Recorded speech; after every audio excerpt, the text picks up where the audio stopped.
ನಮಸ್ಕಾರ ಸ್ನೇಹಿತರೆ, ಹೇಗಿದ್ದಾರೆ ಎಲ್ಲರೂ ಚೆನ್ನಾಗಿದ್ದಾರೆ ಅಂದ್ಕೊಂಡು ಸ್ನೇಹಿತರೆ. ಎಲ್ರಿಗೂ SP ಮೀಡಿಯಾದ ಮತ್ತೊಂದು ವಿಡಿಯೋಗೆ ತಮಗೆಲ್ರಿಗೂ ಸುಸ್ವಾಗತ ಸ್ನೇಹಿತರೆ. ಈ 2026ರ ಈ ಒಂದು ವರ್ಷದಲ್ಲಿ ಫೆಬ್ರವರಿ 10ರ ನಂತರ ಧನುಸ್ಸು ರಾಶಿಯವರ ಜೀವನದಲ್ಲಿ ಏನೆಲ್ಲ ಬದಲಾವಣೆಗಳನ್ನು ಕಂಡಿದ್ದೀರಿ, ಈ ಫೆಬ್ರವರಿ ತಿಂಗಳಿನಲ್ಲಿ ಉಂಟಾಗ್ತಿರುವಂತಹ ಗ್ರಹ ಸಂಚಾರಗಳು ರಾಶಿ ಚಕ್ರದ 12 ರಾಶಿಯವರ ಮೇಲೆ ಸಾಕಷ್ಟು ಪ್ರಭಾವವನ್ನು ಬೀರಲಿದೆ. ಅದೇ ರೀತಿಯಲ್ಲಿ ಈ ಧನುಸ್ಸು ರಾಶಿಯವರ ಜೀವನದಲ್ಲೂ ಕೂಡ ಸಾಕಷ್ಟು ಬದಲಾವಣೆಗಳನ್ನು ತರಲಿದೆ ಅಂತಲೇ ಹೇಳ್ಬೋದು.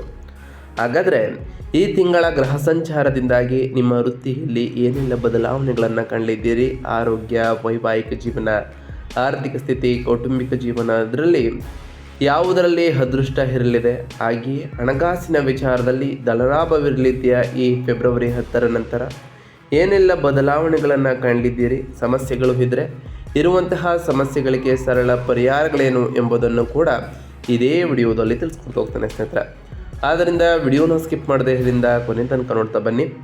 ಸ್ಕಿಪ್ ಮಾಡಿ ವಿಡಿಯೋ ನೋಡೋದ್ರಿಂದ ಅಷ್ಟು ಇನ್ಫಾರ್ಮೇಷನ್ ಅರ್ಥ ಆಗೋದಿಲ್ಲ ಸ್ನೇಹಿತರೆ. ಸೊ ಫಸ್ಟಿಂದ ಎಂಡ್ ತನಕ ವಿಡಿಯೋನ ವಾಚ್ ಮಾಡಿ.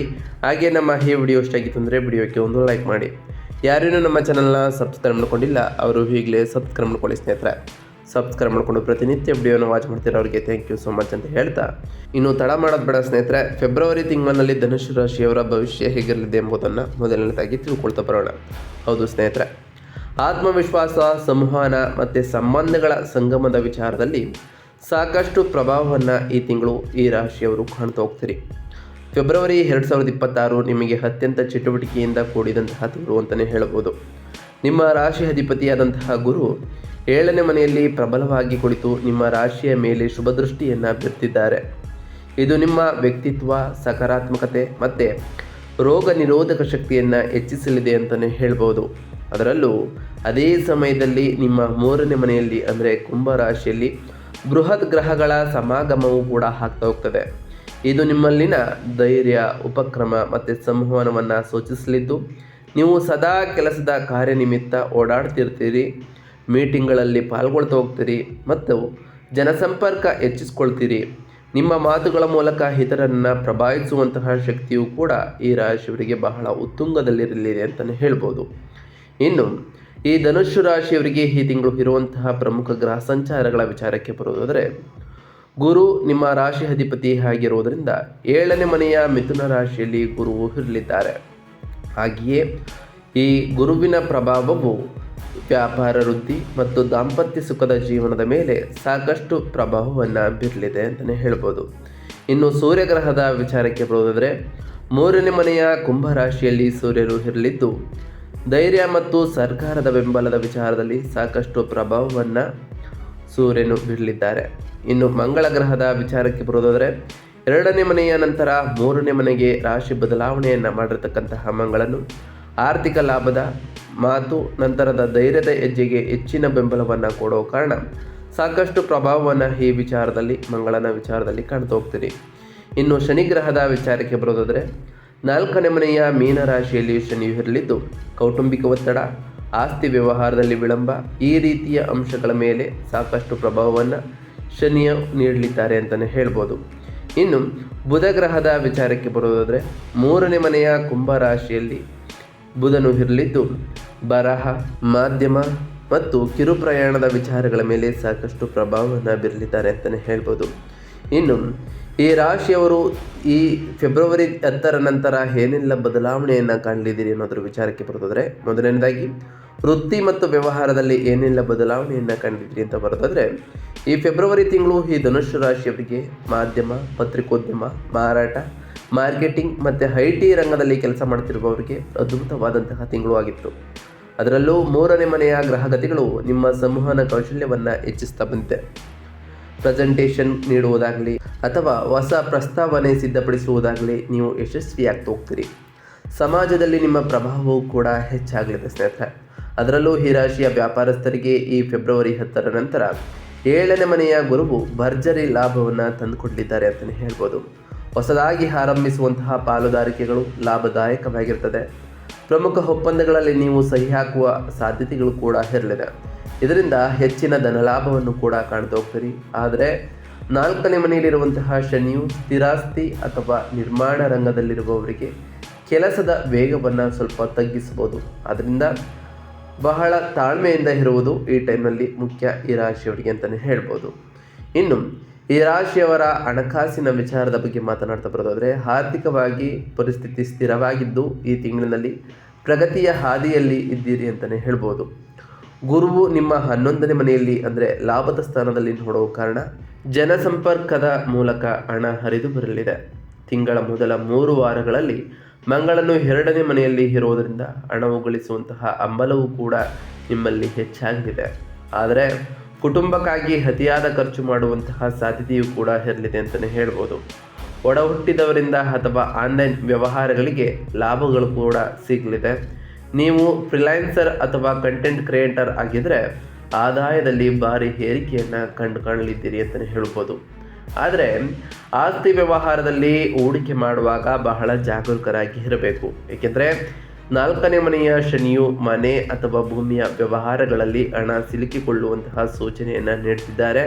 ಅದರಿಂದ ಬಹಳ ಎಚ್ಚರಿಕೆಯಿಂದ ಈ ರಾಶಿಯವರು ಇರಬೇಕಾಗಿರ್ತದೆ ಅಂತಲೇ ಹೇಳ್ಬೋದು ಸ್ನೇಹಿತರೆ.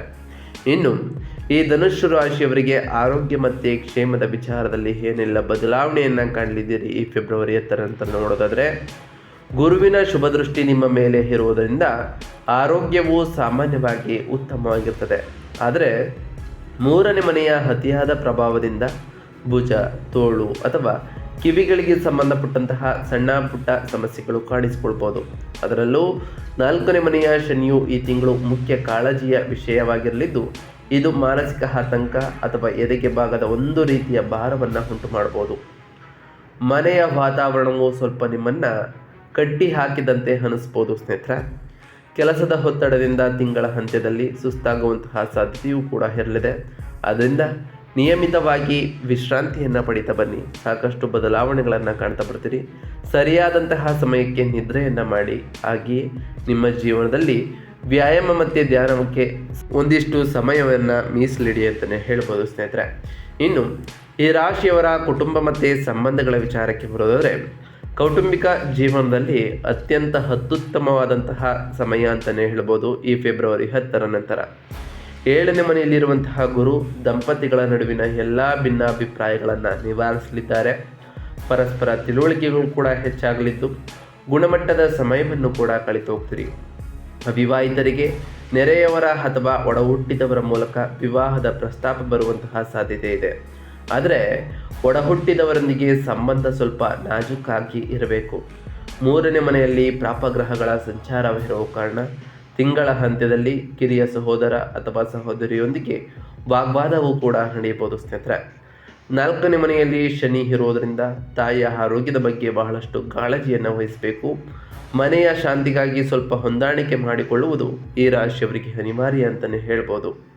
ಇನ್ನು ಈ ರಾಶಿಯವರ ಶಿಕ್ಷಣದ ವಿಚಾರಕ್ಕೆ ಬರೋದಾದರೆ, ಶೈಕ್ಷಣಿಕ ವಿಚಾರದಲ್ಲಿ ಈ ಫೆಬ್ರವರಿ 10 ನಂತರ ಈ ರಾಶಿಯ ವಿದ್ಯಾರ್ಥಿಗಳು ಒಂದೇ ಸಮಯದಲ್ಲಿ ಅನೇಕ ಕೆಲಸವನ್ನು ಮಾಡುವರು. ಅಂದರೆ ಪ್ರಾಯೋಗಿಕ ಕೌಶಲ್ಯಗಳು, ಭಾಷೆಗಳು ಅಥವಾ ಅಲ್ಪಾವಧಿಯ ಕೋರ್ಸ್ಗಳನ್ನು ಕಲಿಯಲು ಇದು ಸಕಲವಾದಂತಹ ಸಮಯ ಅಂತಲೇ ಹೇಳ್ಬೋದು. ಅದರಲ್ಲೂ ಈ ರಾಶಿಯ ವಿದ್ಯಾರ್ಥಿಗಳು ಕೋಡಿಂಗ್, ಗ್ರಾಫಿಕ್ ಡಿಸೈನ್ ಕಲಿತಿರುವವರು ಅತ್ಯುತ್ತಮವಾದಂತಹ ಸಾಧನೆಯನ್ನು ಮಾಡ್ತಾ ಹೋಗ್ತೀರಿ. ನಿಮ್ಮ ಕುತೂಹಲಕ್ಕೆ ಮಿತಿಯೇ ಇರೋದಿಲ್ಲ ಅಂತಲೇ ಹೇಳ್ಬೋದು. ಆದರೆ ಸಾಂಪ್ರದಾಯಿಕ ಶಾಲಾ ಕಾಲೇಜು ಓದಿಗೆ 4ನೇ ಮನೆಯ ಶನಿಯು ಅಡ್ಡಿಯನ್ನು ತರಬಹುದು. ಮನೆಯಲ್ಲಿನ ಗದ್ದಲದಿಂದಾಗಿ ಓದಿನ ಮೇಲೆ ಏಕಾಗ್ರತೆ ಬಹಳಷ್ಟು ಕಷ್ಟವಾಗಬಹುದು. ಲೈಬ್ರರಿ ಅಥವಾ ಶಾಂತವಾದ ಸ್ಥಳಕ್ಕೆ ಹೋಗಿ ಓದುವುದು ಉತ್ತಮ. ಉನ್ನತ ಶಿಕ್ಷಣದ ವಿದ್ಯಾರ್ಥಿಗಳು ತಮ್ಮ ಗುರಿಯ ಬಗ್ಗೆ ಗೊಂದಲಕ್ಕೆ ಒಳಗಾಗಬೇಡಿ ಅಂತಲೇ ಹೇಳ್ಬೋದು. ಪೋಷಕರ ಅಥವಾ ಗುರುಗಳ ಸಲಹೆಯನ್ನು ಪಡಿತಾ ಬನ್ನಿ. ಇದರಿಂದ ಉತ್ತಮವಾದಂತಹ ಫಲಿತಾಂಶಗಳನ್ನು ಈ ರಾಶಿಯವರು ಕಂಡಿದ್ದೀರಿ. ಅದರಲ್ಲೂ ಹೊಸ ಹೊಸ ಕೌಶಲ್ಯಗಳನ್ನು ಈ ರಾಶಿಯವರು ಕಲ್ತ್ಕೊಳ್ಬೇಕು ಅಂದ್ಕೊಂಡಿದ್ರೆ ಈ ಸಮಯ ಅನುಕೂಲಕರವಾಗಿರಲಿದೆ. ಇದರಿಂದ ನಿಮ್ಮ ಜೀವನವನ್ನು ನಿರ್ಮಾಣ ಮಾಡ್ಕೊಳ್ಬೋದಾಗಿದೆ ಸ್ನೇಹಿತರೆ. ಆದ್ದರಿಂದ ಈ ಟೈಮನ್ನು ಸದುಪಯೋಗಪಡಿಸ್ಕೊಳ್ಳಿ ಅಂತ ಹೇಳ್ತಾ, ಇನ್ನು ಈ ಫೆಬ್ರವರಿ ತಿಂಗಳಿನಲ್ಲಿ ಈ ರಾಶಿಯವರು ಮಾಡಬೇಕಾಗಿರುವಂತಹ ಸರಳ ವೈದಿಕ ಪರಿಹಾರಗಳೇನು ಅಂತ ನೋಡ್ತಾ ಬರೋದಾದರೆ, ಮೊದಲನೇದಾಗಿ 3ನೇ ಮನೆಯಲ್ಲಿ ಶಕ್ತಿಯನ್ನು ಸದುಪಯೋಗಪಡಿಸಿಕೊಳ್ಳಲು ಮತ್ತು ಅರ್ಧಾಷ್ಟಮ ಶನಿಯ ಪ್ರಭಾವವನ್ನು ತಗ್ಗಿಸಲು ಈ ಧನುಸ್ಸು ರಾಶಿಯವರು ಈ ಪರಿಹಾರಗಳನ್ನು ಮಾಡ್ಬೋದು ಸ್ನೇಹಿತರೆ. ಮೊದಲನೇದಾಗಿ 3ನೇ ಮನೆಯಲ್ಲಿ ಮಂಗಳ ರಾಹು ಸಂಯೋಗದಿಂದ ಉಂಟಾಗುವಂತಹ ಕಲಹವನ್ನು ತಡೆಯಲು ಪ್ರತಿ ಮಂಗಳವಾರದಂದು ಹನುಮಾನ್ ಚಾಲಿಸವನ್ನು ಪಠಿಸಿ. ಇದು ನಿಮ್ಮ ಧೈರ್ಯವನ್ನು ಸರಿಯಾದ ಹಾದಿಯಲ್ಲಿ ನಡೆಸಲಿದೆ ಅಂತಲೇ ಹೇಳ್ಬೋದು.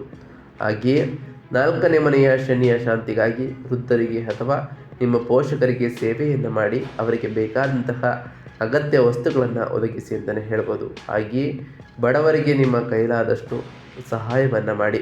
ಬಡ ವಿದ್ಯಾರ್ಥಿಗಳಿಗೆ ಪುಸ್ತಕ ಹಾಗೆ ಲೇಖನಿ ಸಾಮಗ್ರಿಗಳನ್ನು ದಾನ ಮಾಡಿ. ಇದು ನಿಮ್ಮ ವೃತ್ತಿ ಜೀವನಕ್ಕೆ ಒಳ್ಳೆಯ ಕರ್ಮವನ್ನು ತರಲಿದೆ.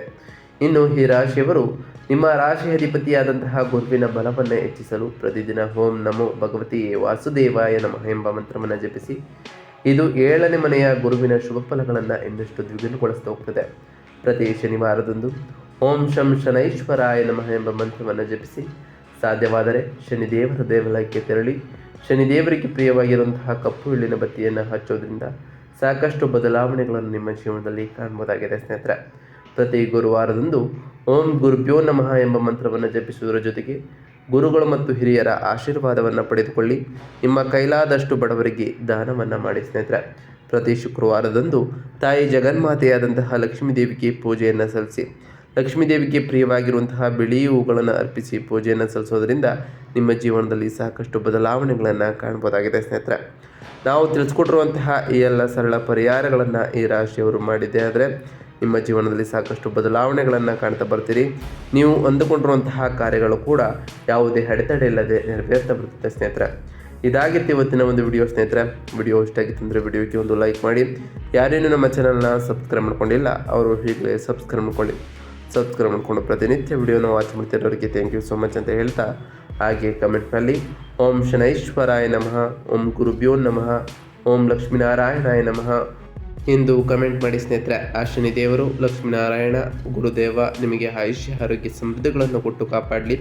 ನೀವು ಅಂದುಕೊಂಡಿರುವಂತಹ ಕಾರ್ಯಗಳು ಯಾವುದೇ ಅಡೆತಡೆ ಇಲ್ಲದೆ ನೆರವೇರಲಿ ಅಂತ ದೇವರಲ್ಲಿ ಕೇಳ್ಕೊಳ್ತಾ ಇವತ್ತಿನ ಒಂದು ವಿಡಿಯೋನ ಮುಗಿಸ್ತಿದ್ದೀನಿ ಸ್ನೇಹಿತರೆ. ಸಿಗ್ತೀನಿ ಮತ್ತೊಂದು ವಿಡಿಯೋದೊಂದಿಗೆ. Thank you for watching.